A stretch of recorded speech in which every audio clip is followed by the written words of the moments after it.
मैं SP Dixit GPSC school गुड़ागौर से।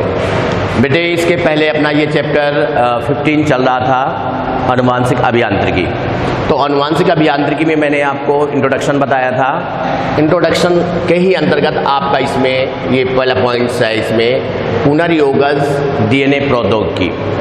तो पुनर्योगज डीएनए प्रौद्योगिकी किसे कहते हैं? पुनर्योगज डीएनए मैंने आपको बताया था, एक तो उपयोगी डीएनए और वाहक डीएनए, दोनों को जब मिला दिया जाता, जोड़ दिया जाता, तो जो डीएनए बनता है उसी को अपन क्या बोल देते हैं? पुनर्योगज डीएनए। या आप ऐसे बोल सकते हो वांछित डीएनए और वाहक डीएनए, या मूल डीएनए और अपन बोलेंगे बाहरी डीएनए।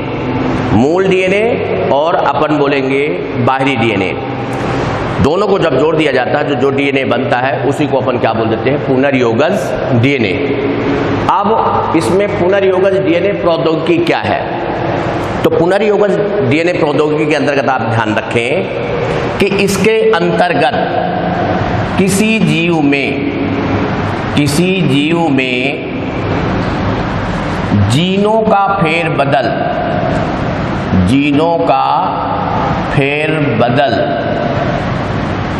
या आप बोल सकते हो हेरफेर, चेंज करना, जिस प्रभावी प्रक्रिया के द्वारा करते हैं, फेरबदल या हेरफेर जिस प्रभावी प्रक्रियाओं के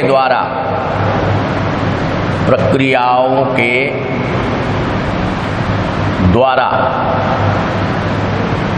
किया जाता है, समझ में आ रहा है? उसी को अपन क्या बोल देते हैं? पुनर्योगज डीएनए प्रौद्योगिकी। क्लियर?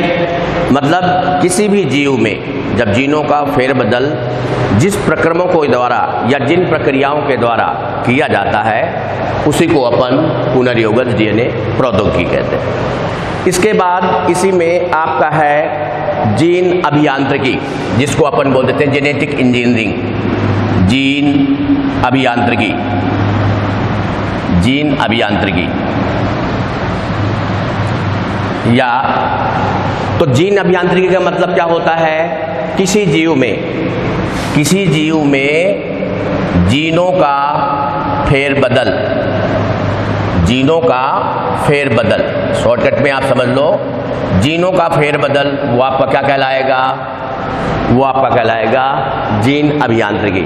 मतलब जो त्रुटिपूर्ण जीन जो होते हैं उन त्रुटिपूर्ण जीनों को हटाकर उसकी जगह अपन बोलेंगे उपयोगी जीनों को समावेशित करना या प्रवेश करवाना, जिससे अपन बोलेंगे अपन जिस अनुसार उत्पाद चाहते हैं उसी अनुसार हमें उत्पाद प्राप्त होता है। तो वो आपका क्या कहलाएगा? जीन अभियांत्रिकी। मतलब किसी भी जीव में जीनों का फेरबदल, ठीक है ना, या जीनों का हेरफेर, वो आपका क्या कहलाएगा? वो आपका कहलाएगा जीन अभियांत्रिकी। ओके। इसके बाद बेटे अब आपकी है, इसमें अगर अपन ध्यान रखें, आपकी इसमें ये दिए है पुनर्योगज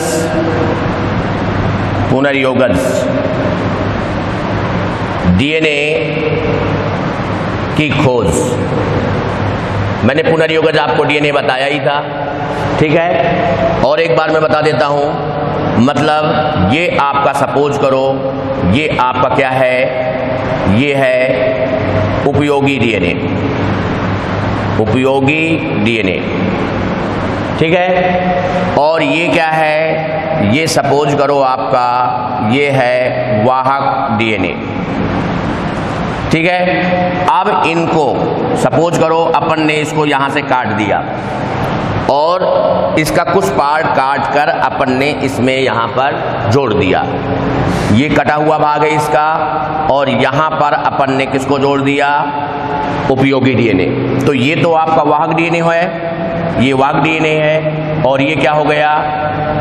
उपयोगी डीएनए। और इन दोनों को जब जोड़ देते हैं तो ये आपका बेटे क्या होता है? पुनर्योगज डीएनए या रिकम्बोनेंट डीएनए अपन इसको कहते हैं। ध्यान रखें, इसकी खोज 1973 में, खोज जो है 1973 में हर्बर्ट बोयर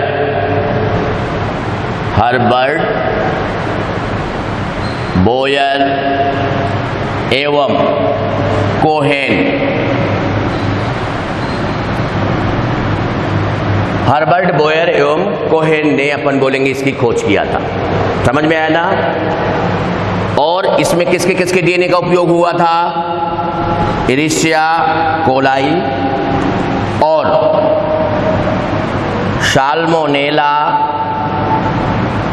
साल्मोनेला टाइफी। समझ में आ रहा है?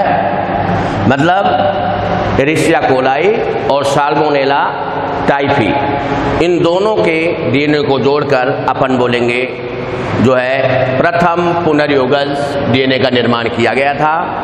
और इसका निर्माण अपन बोलेंगे कोहन एवं मीन्स मैंने अभी आपको बताया बोयर, इन लोगों ने अपन बोलेंगे पुनर्योगज डीएनए की खोज किया था। ठीक है। अब बेटे आपके बाद इसके बाद है अब आपके इसमें जीन अभियांत्रिकी की सामान्य विधियां। ठीक है, कितना आया समझ में? अब अपन देखेंगे जीन अभियांत्रिकी की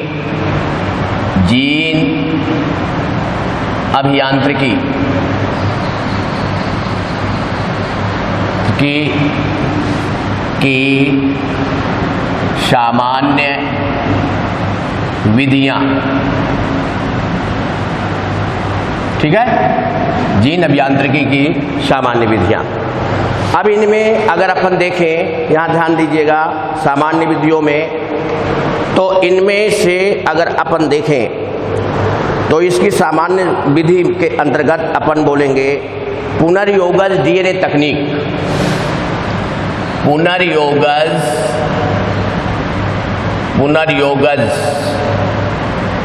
डीएनए तकनीक, ये इसकी अपन बोलेंगे सामान्य विधि है। समझ में आ रहा है? ये क्या है इसकी? ये सामान्य विधि है। और इनके अगर मुख्य चरणों को अगर अपन ध्यान दें, समझ में आ रहा है? इनके मुख्य चरणों को अगर अपन ध्यान दें तो सबसे पहला है पुनर्योगज डीएनए तकनीक के मुख्य चरण। यहाँ आप ध्यान रखना, मुख्य चरण किसके? मुख्य चरण ये है आपके पुनर्योगज डीएनए तकनीक के।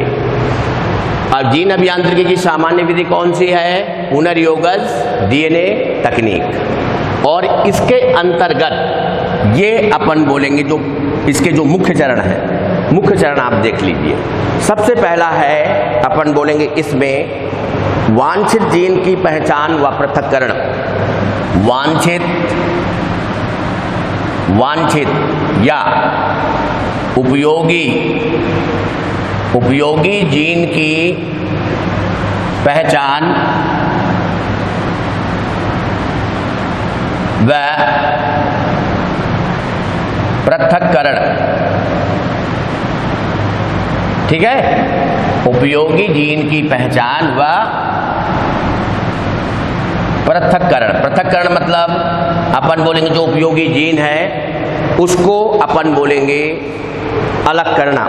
ठीक है ना, वो आपका किस में आ जाता है? पृथक्करण। दूसरा अपन बोलेंगे क्लोनिंग वाहक का चयन। क्लोनिंग वाहक का चयन। वाहक आप जानते हो, वाहक का मतलब क्या हो जाता है कि जो उपयोगी जीन है उसको अपन बोलेंगे दूसरी कोशिका तक ले जाने का कार्य करता है, उसी को अपन क्या बोलेंगे? उसको अपन वाहक बोल देंगे। क्लोनिंग क्या होता है? जो जीन जो होता है, जीन की लगातार अपन बोलेंगे उसको विभाजित करके उसकी प्रतिलिपियां बना सके, वो आपका क्या कहलाएगा? वो जीन क्लोनिंग कहलाएगा। क्लोन आपको मैं बता दूं, क्लोन और क्लोनिंग क्या है। क्लोन क्या होता है? क्लोन शब्द का अर्थ ट्विग से लिया गया है, जिसका होता है शाखा।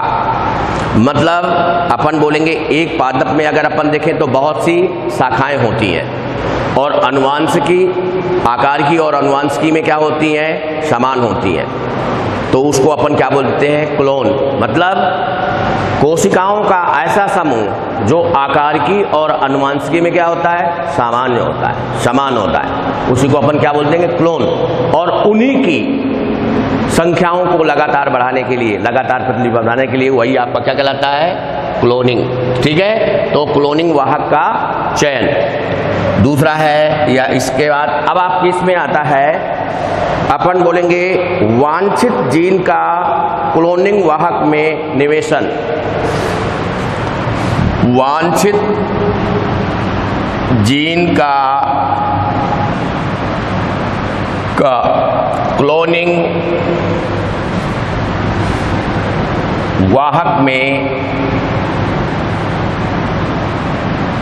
वाहक में निवेशन। निवेशन मतलब होता है उसमें प्रवेश करवाना, ये आपका हो गया निवेशन। इसके साथ साथ इसमें अगर अपन देखें चौथा पॉइंट, पुनर्योगज डीएनए का, पुनर्योगज डीएनए का परपोषी कोशिका में प्रवेश। ठीक है, परपोषी कोशिका में गुणन बोल सकते हो, प्रवेश भी बोल सकते हो। ठीक है, परपोषी कोशिका में गुणन आप बोल दो। क्लियर। इसके बाद अगर अपन देखें पांचवा पॉइंट हो है इसमें आपका, क्लोनिंग की गई जीन की पहचान। क्लोनिंग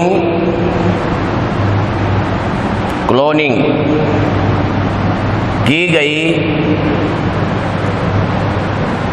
जीन की पहचान। ठीक है, क्लोनिंग की गई जीन की पहचान व उन्हें अन्य जीवों में स्थानांतरण व अन्य जीवों में स्थानांतरण। क्लियर। इसके साथ साथ ये अपन बोलेंगे इसके मुख्य चरण हैं इस तकनीकी के पुनर्योगज जीन। सबसे पहले हमें कौन सी जीन का चयन करना है जो हमारे लिए उपयोगी होती है, उसको अपन ने पहचान लिया। किसी कोशिका से ये मान लीजिए ये है, यहाँ पर ये उपयोगी जीनें हैं, इनको पहचाना और पहचानने के बाद अपन ने इस जीन को अलग कर लिया। क्लोनिंग वाहक का चयन अपन बोलेंगे जिसके द्वारा अपन बोलेंगे इसको दूसरी कोशिकाओं में ले जाते हैं और उसकी वो प्रतिलिपियों को बनाता है। तो मान लीजिए इसका ये अलग कर लिए, ये क्लोनिंग वाहक हो गया। अब इसी वाहक में, ये वाहक में अपन ने उपयोगी डीएनए को अपन ने क्या किया, ये इसको इसमें अपन ने ये जोड़ दिया। ये क्या बन गया, वांछित जीन को क्लोनिंग वाहक में निवेशन। तो ये बन गया आपका पुनर्योगज डीएनए। और फिर इसको अपन बोलेंगे किसी परपोषी कोशिका में, दूसरी कोशिकाओं में अपन क्या करेंगे, वहां पर अपन बोलेंगे प्रवेश करेंगे। Okay, thank you. अब बेटा इसके बाद अपन अगले वीडियो में आपको मैं बताऊंगा। Thank you.